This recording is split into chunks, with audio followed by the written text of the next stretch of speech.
Want to be able, as a prospect, to self-identify very quickly. They work with people like me. I know what they do. And then you want them to know very quickly the next action you want them to take.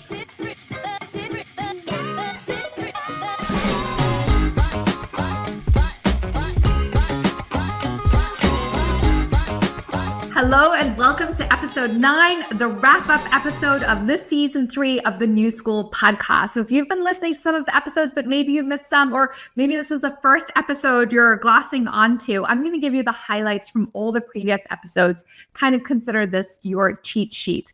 We have had some incredible guests this season who are experts in their field. And I think with this season, the intent was to really demystify marketing for you, to share with you one-on-one. Yes, I've been getting better at the solo costing thing. How we think about and support our clients in driving organic growth with the power of their marketing. So if you missed any episodes, you can get highlights here and then dive deeper back in. Thank you so much for listening to this episode and this season. If you enjoyed it, we'd love it if you'd subscribe and also write a review. Always wildly appreciated. So who's this episode for? Like all the other episodes, it's for an advisor or RIA if you're sub 500 million in AUM, all the way up to mega RIAs of 20 billion plus, because that is the makeup of our clients. So I'm going to give you the cheat sheet. Episode 1 was all about overcoming growth plateaus. So from slow to flow, moving beyond your growth plateau. And really in this episode, we dive deep into the fact that the role of marketing from our perspective today is not to make you so distinct and so different or help you go viral. It's really about creating alignment between your inside and your outside, so that a prospect, when they're looking at your website, consuming your content, they get a sense of the transformation that you create for your clients. It's not about having a wildly different message. It's about having an aligned, authentic message. In this episode, I talk about marketing strategies to overcome stagnation, and we started to introduce the idea of an ideal client profile. So that's the top 10% of your clients who value what you do, you find fulfilling to work with, and if you cloned and replicated, you would have a wildly successful business if all your future clients looked like them. Your outside, which is like your website, your social, all of that needs to reflect your inside. So what it's like to work with you as humans, as advisors, what that experience is like. And if I can't get a sense of that from your digital presence and your marketing, then I'm really going to miss the opportunity to get to know you. Episode 2 was all about mastering your client communication. So client communications, your ongoing emails, your social media actually is client communication, as well as your podcast or YouTube. I think it's a wildly underutilized vehicle to deepen trust with your existing clients, but also to accelerate referrals. There should be really intentional. What I see too much of is just really generic newsletters. Really use that as an opportunity to create high value content for your best clients and then put it on your external channels so that it speaks to prospects too. If you're going to spend any time on elevating and revamping your marketing, I think client communications is a really easy place to start. Think about client communications as a vehicle for you to figure out your content game, drive deeper connection, accelerate referrals, but most importantly, scale yourself. Episode 3 was all about modernizing your approach to COI. So we had Bev Flaxington on. She is phenomenal, such a great perspective on COI marketing. But in this episode, I really want to impart to you that the client referrals, but also COI referrals are the highest ROI opportunity for you to drive new leads, right? They're authentic relationships that you need to form over time.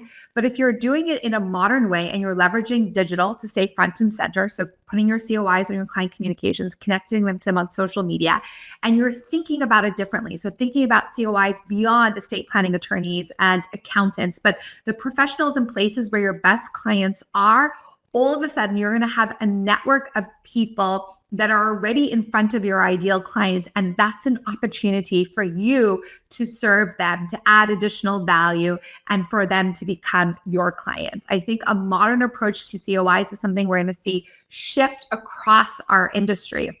One of the things, and this is the new school way of thinking, is we really have to expand how we think about a center of influence, because in fact, the center of influence is anyone who is touching the same sort of clients that you want to be touching.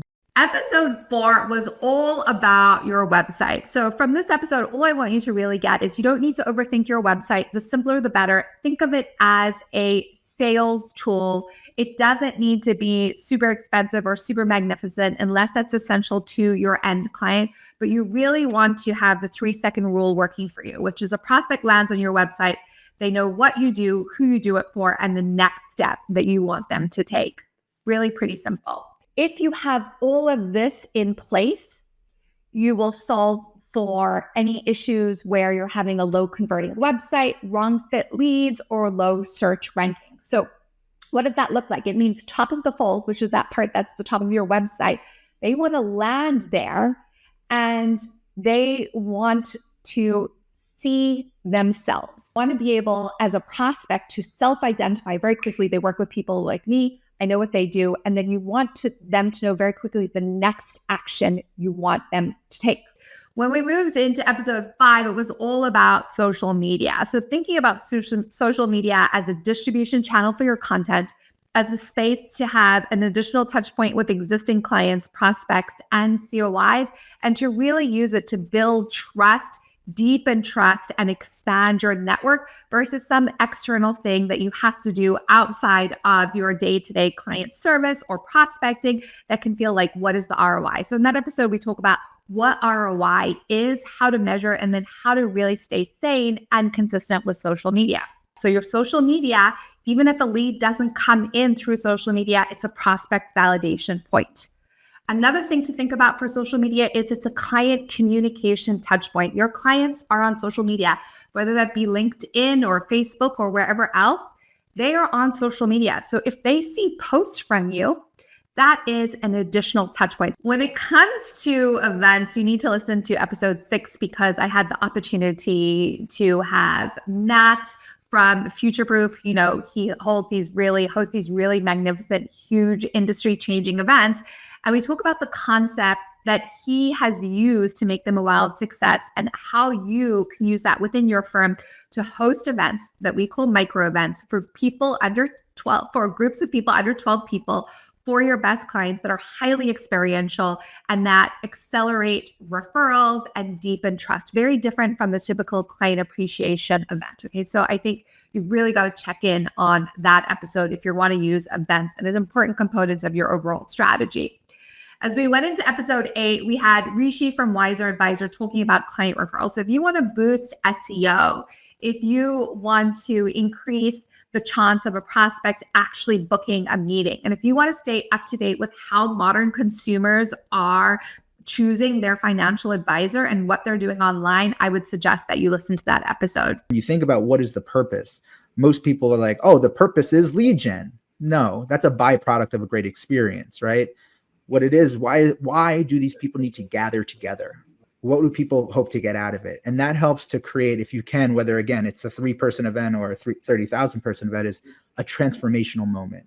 At the end of the day, if I was to impart any wisdom to any firm or advisor out there thinking about their marketing, I would say use this season as a tool and a foundation. It can feel so overwhelming to identify what you should be doing and how you should be doing. And I actually think it's quite a lot of noise. Marketing in its truest form is more intuitive than you could imagine. The key things are authenticity. You've got to be authentic. You've got to be real. People can feel when you're not. Strategic. You want to tailor your message to that top 10% of your clients, and you want it to be a reflection of the transformation that you create for clients. You need to be consistent in whatever you're doing. It builds trust. Not only does it build trust with prospects so they can see you're alive and well, but you're feeding algorithms. I mean, you think about people going online and searching you with Google or YouTube, or maybe even using ChatGPT or Claude.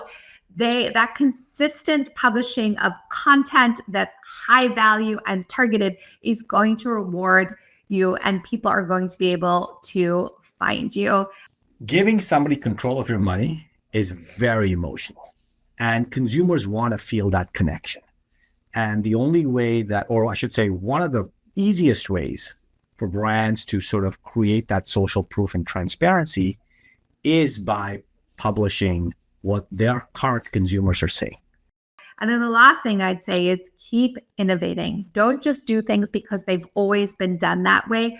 Really self-reflect and think about your type of client, who you are, and opportunities to take a fresh perspective.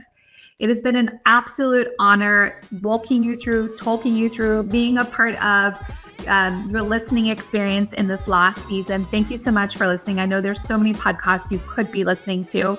If you haven't checked out Growth Leaders of Wealth Management podcast, you can hop over there. Meg Carpenter, our CEO, is the host. And it's real life case studies of firms and how they drove growth. Thanks everyone for listening. Keep it real, keep it authentic, keep it new school.